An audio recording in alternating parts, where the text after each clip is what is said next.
सम्मानित मंच और एनएसएस प्रभारी डॉक्टर नीरज सर को मैं बहुत बहुत बधाई देना चाहूँगी कि अभी परीक्षा का समय चल रहा है और मुझे लगता है कि पूरा कॉलेज ही इसमें व्यस्त चल रहा है। फिर भी ऐसी व्यस्तता में और इतने सुंदर ढंग से इस कैंप का आयोजन करना, तो एक बार सर के लिए आप सभी लोग जोरदार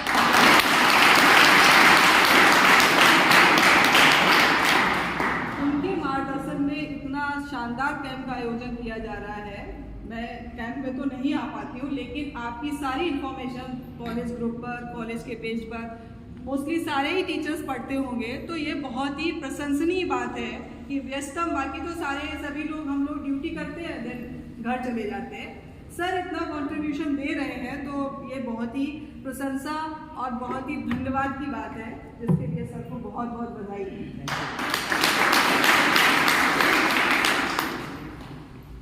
भारत के लिए बहुत ही गौरवान्वित करने वाला विषय वर्तमान समय में जो है वो है कि हमारे देश को G20 की अध्यक्षता करने का सहयोग मिला है, जिसमें भारत को अध्यक्ष बनाया गया है। कि G20 का मतलब आप सभी लोग जानते होंगे, न्यूज़पेपर में आए दिन G20 के बारे में निकलता है। आखिर G20 है क्या, जानते हैं आप लोग?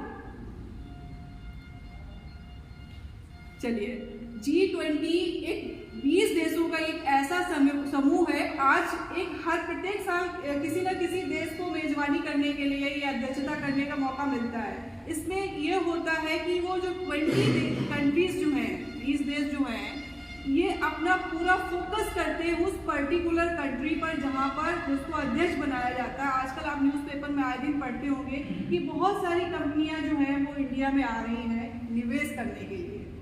क्यों भारत को ही क्यों चुना गया, उसके पीछे कई सारे कारण हैं। क्योंकि हमारी संस्कृति, हमारे अंदर जो काम करने की क्षमता है, और सबसे पहले भारत जो है युवाओं का देश है।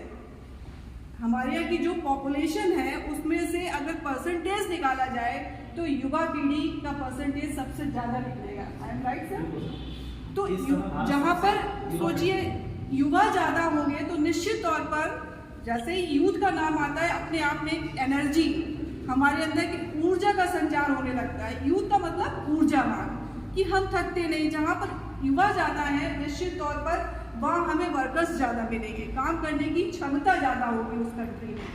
और दूसरी चीज़, हमारे जो नैतिक मूल हैं, हमारे यहाँ की जो संस्कृति है, जो आज के लगभग 200-250 वर्षों पहले ही, आपने स्वामी विवेकानंद जी को तो सभी लोग जानते होंगे। उससे पहले जब कुछ साल पहले, मतलब एक करीब 1810 में शायद एक धर्म सभा का आयोजन किया गया था, जहां पर अपने देश से स्वामी विवेकानंद जी गए थे। उस धर्म सभा में अपनी अपनी धर्म को बताने के लिए कि मतलब उसमें सारे all over world countries I थी, अपने अपने धर्म को सुपीरियर मानते थे। तो स्वामी जी तो 25 ईयर्स ओल्ड थे जब गए थे, और बाकी तो बहुत ही टैलेंटेड बुजुर्ग, अच्छी वेशभूषा वाले, इनके कपड़े भी वैसे नहीं थे। तो उस समय जिस तरीके से उन्होंने बोलना शुरू किया था, क्योंकि वो, मैं उनका एक सेंटेंस बोलना चाहूँगी जिनका आज भी वो भाषण जो है जब उन्होंने दिया था, तो आज भी उस भाषण को आज भी याद किया जाता है। सबसे पहले उन्होंने बस छोटी सी लाइन बोली थी, brothers and sisters of America. सुनने में तो बहुत छोटी बात लगेगी, हम अपनी कंट्री की विशेषता बता रहे हैं कि हमारे देश के लोग कैसा सोचते हैं, कि all the brothers and sisters of America. तो भाइयों और बहनों अमेरिका के, देखने में तो बहुत सुंदर बात लगती है। तो सोचिए, उस सभा में 7000 लोगों ने प्रतिभाग किया था, और कम से कम 10 मिनट तक उस हॉल में तालियां ही बजती रही, बस इतनी सी बात से। क्योंकि अभी तो उन्होंने बोलना शुरू ही नहीं किया था, और बस एक सेंटेंस पर इतनी तालियों की गूंज हुई, क्योंकि ये जो सेंटेंस था, ये हमारी कंट्री की, हमारे देश की विशेषता को बताता है कि हमारे अंदर कितना आत्मभाव है। उस अमेरिका की धरती पर रहने वाले हमारे कौन है, हमारा कोई उनसे ब्लड रिलेशन भी नहीं है, लेकिन स्वामी विवेकानंद जी ने जब ये कहा brothers and sisters of America, तो वहाँ के लोग जो थे वो मंत्रमुग्ध हो गए। क्या सोचने पर विवश हो गए कि 7 समंदर पार से जो आया हुआ एक 25 साल का युवा जिसका हमने पिछले 1 महीने से लगातार जिसका हम उपवास कर रहे थे, हंसी उड़ा रहे थे, तिरस्कार कर रहे थे, और वो मुझे भाई और बहनों के साथ संबोधित कर रहा है। तो सोचिए उस देश की संस्कृति क्या होगी, उस देश की सभ्यता क्या होगी, उस देश के लोग कैसे होंगे। तो अब G20 की अध्यक्षता करने का भारत को जो मौका दिया गया है, तो इससे जो 20 कंट्रीज जो आ रही है इंडिया में अपना निवेश करने के लिए, उनका सिर्फ एक मोटिव नहीं है, they don't want to earn only money. वो यहाँ से यहाँ की संस्कृति, यहाँ के लोगों के तौर तरीके, यहाँ की सोच, इस सब को सीख कर जाना चाहते हैं ताकि वहाँ जाकर भी वैसा ही करें। अगर हम अपने देश की संस्कृति और सभ्यता की बात करें तो हमारे यहाँ आज भी हम उन सबसे नैतिक मूल्यों पर बहुत आगे हैं।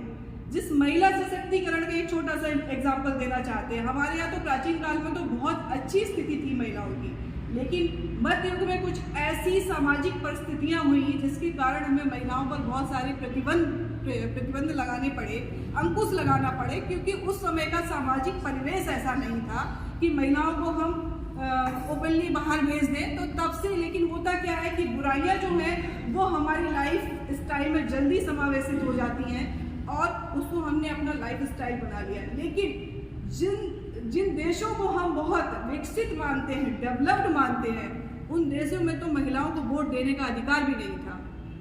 यानी कि वो उस कंट्री की नागरिक थी लेकिन वो वोट नहीं दे सकती थी। जिस फेमिनिज्म की बात करते हैं वो वहीं से शुरुआत हुई, यूरोपियन कंट्रीज से, और वो जितना काम करती थी उतना उन्हें पैसा भी नहीं दिया जाता था। तो जब किसी चीज की पराकाष्ठा हो जाती तो महिलाएं क्या करती, मतलब कोई भी हो, ह्यूमन बीइंग, ये नेचर है कि हम आंदोलन करते हैं। तो महिलाओं को ये अधिकार, ये सब कुछ जो मिलने लगे ऐसे ही नहीं मिले हैं। यूरोप में तो बहुत बुरी दशा थी, तो वहाँ की महिलाओं ने आंदोलन शुरू किया। वो महिला सशक्तिकरण के नाम से आंदोलन नहीं शुरू हुआ था, वो एक श्रम आंदोलन था, एक सामाजिक आंदोलन था कि महिलाओं ने अपने जितना काम करती थी उससे उतना उनको पैसा नहीं मिलता था। इवन कोई लेडी अगर प्रेग्नेंट है, जो आजकल कानून में बन गए हैं, नियम है कि उनको 6 मंथ का छुट्टी है, इसके अलावा और भी छुट्टियां मिल जाती हैं, वहाँ ऐसा कोई कानून नहीं था। इवन कोई लेडी अगर वो अबॉर्शन करवाना चाहती थी वो भी नहीं माँ करा सकती थी। तो उन देशों की हम कॉपी करते हैं। तो वो सारी चीज़ें G20 में जब बहुत सारी कंपनियां जो निवेश करने आ रही हैं वो यहाँ पर अपनी जब कंपनियां लगाएंगी तो निश्चित तौर पर हमारे जो युवा पीढ़ी है उनके लिए सबसे बेनिफिशियल क्या होगा कि उन्हें रोजगार के अवसर मिलेंगे। अमेरिका से तो कोई काम करने आएगा नहीं। अगर देखेंगे मैनुअली जो काम होगा वो इंडियंस ही करेंगे, तो रोजगार के अवसर खुलेंगे और हम उनको एक ऐसा संदेश दें ताकि उनको ये लगे कि हमने उस कंट्री में जाकर हमने अपना निवेश किया। तो वहाँ की जो कल्चर है, वहाँ की जो युवा पीढ़ी है, कितने कर्मठ हैं, कितने क्रियाशील हैं, कैसे थॉट्स हैं उनके पास, हमारे पास मेंटल लेवल